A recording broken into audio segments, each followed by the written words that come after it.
Le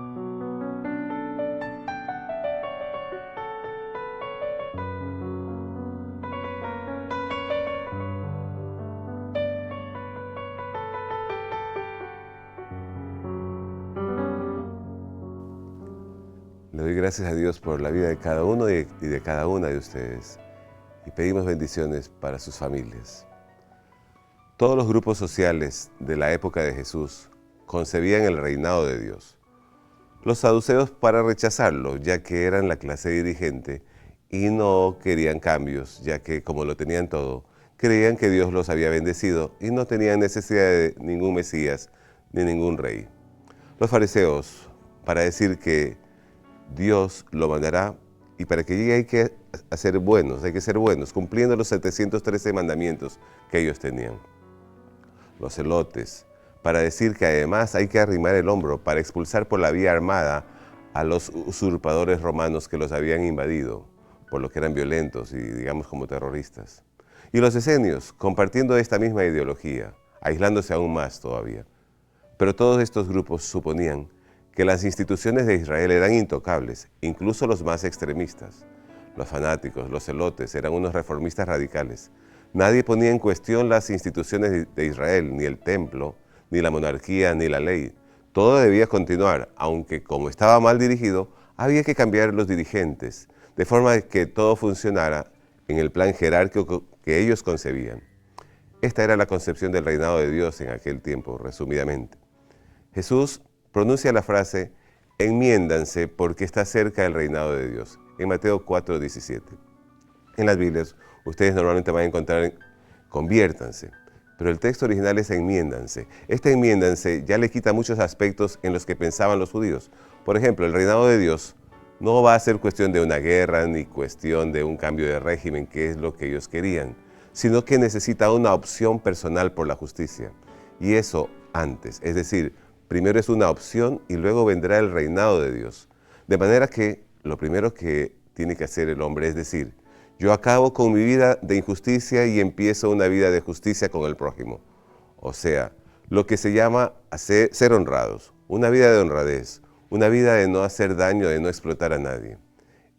Enmiéndense, que se suele traducir, como dijimos en algunas Biblias, como conviértanse. Pero esto último, según el padre Juan Mateus, biblista de reconocida fama en el mundo católico, está mal traducido.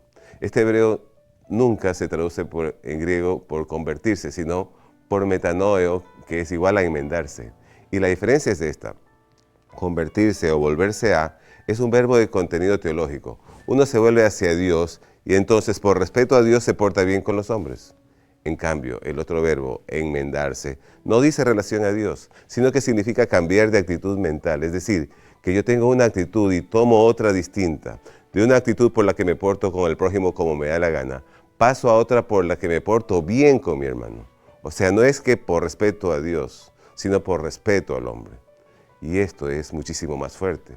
De manera que sin necesidad de recurrir a Dios, el mismo hecho de que todos somos personas ya me obliga a comprender que yo no puedo comportarme mal con otra persona. Este es el verbo que usan los evangelistas en este caso. Jesús lo que dice es, enmiéndense, pasar de un modo de vivir injusto a un modo de vivir justo. Y esto por el hecho mismo de que todos somos hombres. Esto es motivo suficiente para que no nos portemos mal. Y antes de recurrir a Dios, de manera que sea un acto humano, y esto es condición para el reinado de Dios. Sin esto no hay posibilidad de que llegue el reinado de Dios, que está cerca.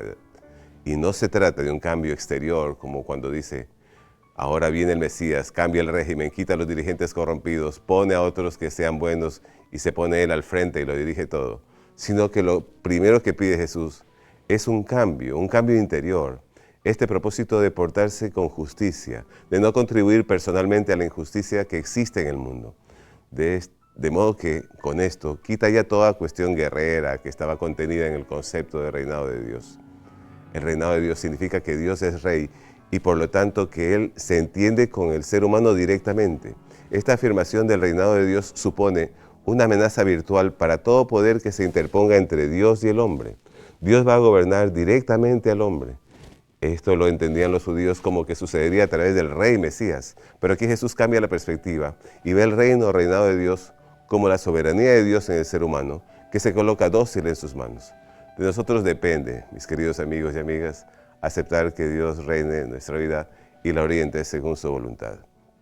Muchas gracias por su atención.